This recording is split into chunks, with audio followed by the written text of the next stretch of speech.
Guys, আমি আছি এখন আমেরিকার চুংচাং ভ্যালিতে। এখন চারপাশের ওয়েদার দেখে মনে হতে পারে আপনার এখন ভোর সকাল। এখন আসলে সন্ধ্যা হয়ে এসেছে, প্রায় এখন বিকাল 4টা বাজে। তো দেখতে পাচ্ছেন কোনো সূর্য নেই এখানে, সব সময় এরকমই থাকে। আপনি যদি এখানে এসে এই স্টিলটা ধরেন তখন আপনার শরীরে একটা কম্পন অনুভূতি হবে। এখানে টেম্পারেচারটা যদি আমি আপনাকে বলি, -30 ডিগ্রি অ্যাভারেজ এখানে থাকে, উঠানামা করে, কোনো সময় 15 ডিগ্রি মাইনাসে থাকে। আমি আছি এখন ভূমি থেকে প্রায় 1 কিলোমিটার উপরে।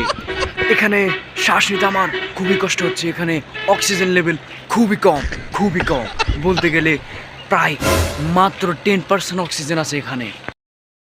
এইখান থেকে যদি আপনি দাঁড়ায় মতে দেন তাহলে আপনার এই মুখ ভূপৃষ্ঠের নিচ পর্যন্ত যেতে প্রায় আধা ঘন্টা সময় লাগতে পারে। চিন্তা করুন আমরা এখন কত উঁচুতে আছি।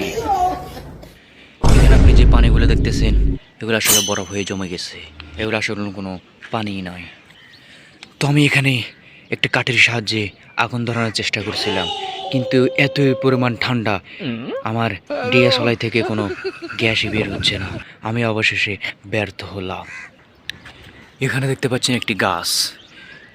এই গাছের পাতা খেলে আপনার শরীরে অনেক গরম থাকবে। এই শীতের সময় এখানে চুংচাং ভ্যালির লোকেরা এই গাছের পাতা খেয়ে থাকে, যদিও এই গাছে কোনো পাতাই নেই।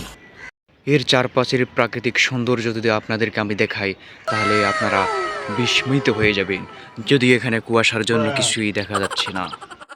এখানে দেখতে পাচ্ছেন একটা চেয়ার উল্টা করে বসানো আছে। আসলে এখানে সংস্কৃতিটাই এরকম, এখানে সবাই উল্টো চেয়ারেই বসে। চুংচাং ভ্যালির মানুষেরা তাদের প্রধান খাদ্য হিসেবে এই জঘন্য খাবারটি খায়, যা খেতে অনেকটা সুস্বাদু। এতে ব্যবহার করা হয় অত্যন্ত ভালো মানের কেরোসিন তেল এবং পেট্রোল, যা আমাদের শরীরকে সুস্থ এবং তাজা রাখতে এই প্রতিকূল পরিবেশে এরকম -30 ডিগ্রি টেম্পারেচারে আমাদের বেঁচে থাকতে সহযোগিতা করে। এটা খেতে অনেকটা সুস্বাদু। আমি অনেকটা খেয়ে ফেলছি, আরও কিছুটা বাকি আছে।